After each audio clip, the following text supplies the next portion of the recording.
what an idiot I've been as a young person in this industry who has no filter and no idea what she's doing. If you took a stroll past the London Palladium this week, you could practically taste the tension in the air. We're talking vibrating walls, whispered curses, and side eyes that could slice diamonds. And guess what's got the West End on edge? Rachel Zegler, Hollywood sweetheart 1 minute, headline hazard the next, is allegedly tearing through rehearsals for Jamie Lloyd's massive Evita revival like a full-blown hurricane in heels. And let's be real, this isn't just your average diva tantrum. Nope. This is allegedly a backstage meltdown so dramatic, it might just be more theatrical than the actual show. Like, who has been the most exciting person for you tonight? Oh my God. Besides, took the words out of my mouth. Besides. It's day one. Rain is doing that light moody drizzle over the marquee. The cast is prepped. Call time was 9 a.m. sharp. And who sashays in like she's delivering the gospel of Broadway?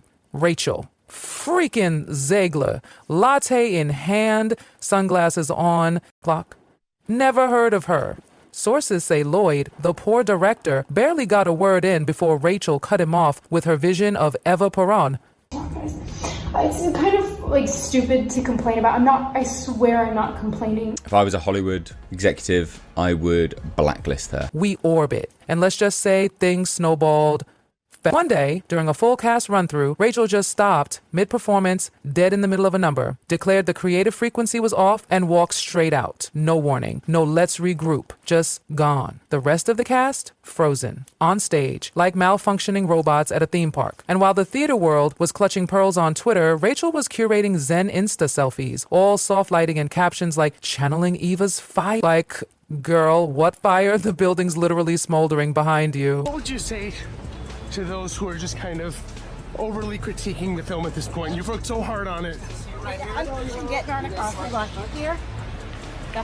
Fans are torn. Half of them are praising her as a revolutionary genius. The other half wondering if the entire production should be renamed Waiting for Rachel. And that is the fuse. Because insiders say behind those velvet curtains, every missed cue, every side guy, every offhand comment is building up like a stack of dynamite. Honestly, I thought I would be a lot more terrified. Oh, and her warm-up rituals reportedly involved a portable humidifier, manuka honey, and a crystal-infused water bottle she claimed was recharged under the full moon. No joke. By then, the session was already 20 minutes behind, and just like that, 6 hours of rehearsal time got slashed down to 4. People were not amused, and that's when the creative clarification started. Rachel's word for interrupting live readings to debate every line's subtext. She allegedly argued about everything. Eva's accent, the ensemble's breathing rhythm, you name it. Have any opinions? I don't want to hear them. The most jaw-dropping moment? The musical director gently suggests a tiny vowel tweak. Rachel reportedly snaps back, blend is for backed-up vocals. I'm narrating history.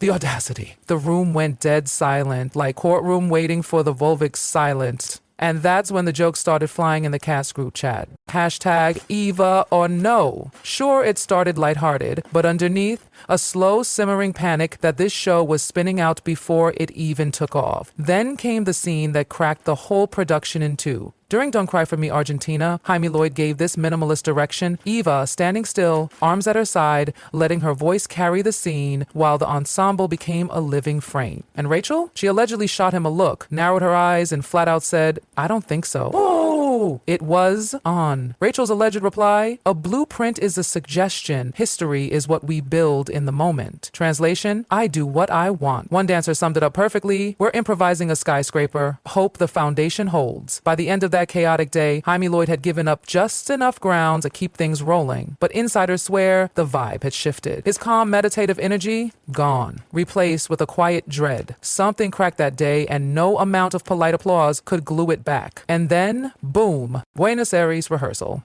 It was supposed to be a smooth run-through. You know, actors sweating, timing finally clicking, adrenaline high, that magic moment where theater becomes electric. Yeah, they didn't even make it to bar 9. At the big cue where Ava's supposed to spin into the crowd, Rachel stopped the music. Flat hand in the air, the energy is wrong. I'm getting static, not revolution. Excuse me. The room froze. Sheet music hit the floor. The dance captain tried to salvage the moment. Let's reset. Top of 16, but Rachel, already striding downstage like she owned the building, explaining that the ensemble's footwork was muffling Eva's heartbeat. You heard that right. The chorus's literal shoes were allegedly blocking her aura. Even the cast couldn't keep it together. Someone whispered, "Is this satire?" But it got worse. Jaime Lloyd, poor man, came in with his signature calm, trying to offer alternatives, gently, respectfully, trying to keep the ship from sinking. Rachel, jaw tight. According to not one, not two, but three sources, she shook her head, ripped off her mic pack, and walked out. No warning. No, hey team, I need a breather. Just the sound of a door clicking behind her, and the company realizing their Eva had just pieced out. Mittering asshole.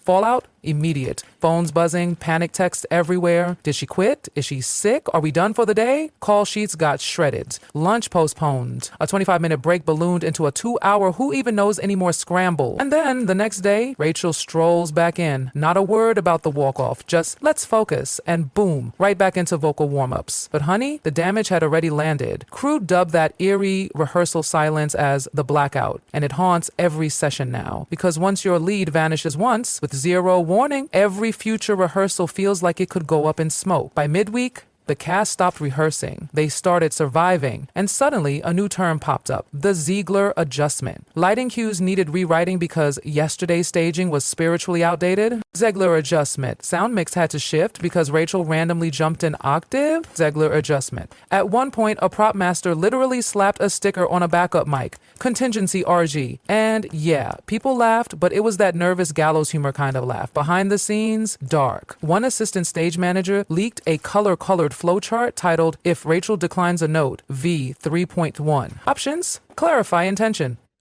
use metaphor, escalate to producer, and in tiny print, pray." No one was smiling. The cast, operating in two parallel realities. Version A, director's blocking. Version B, Rachel's remix. We keep both alive, one dancer's side, like twins in separate incubators. In the bunker-like meeting room, Lloyd, two heavyweight producers, a union rep, and Gulp, legal counsel on speakerphone. What happened in that room? Still sealed. But like steam from a kettle, the whispers escaped, and what they point to could change everything. Lawyers reportedly dove deep into Rachel's contracts, clause by clause, searching for terms like unprofessional conduct and material interference. One insider said the phrase pattern of disruption kept popping up. And then came the question, does this qualify as breach? No decision made, apparently, but the fact they're even asking, tremors. The cast felt it, everyone did. Then came the dreaded slide deck. Finance time. Producers dropped charts, ticket pre-sales, break-even projections. The graph, bleeding. A big red bar titled Risk Delta if lead recast, from another labeled Risk Delta if lead retained. Blood redder? Pick your poison. Even worse, casting chatter. Two agencies were quietly mentioned. Totally exploratory, the lawyers claimed, but West End agents confirmed they were getting pinged for a Latin mezzo, age 2035, with balcony cell pathos.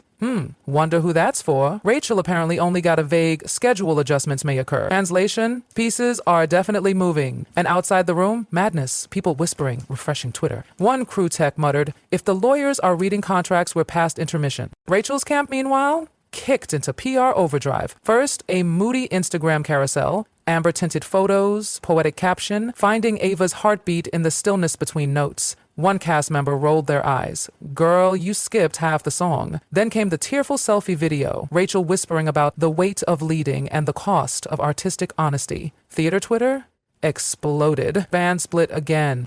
Team Rachel hailed her vulnerability. Skeptics called it a main character meltdown. One tweet went viral. Girl, the cost is over budget, tech weeks.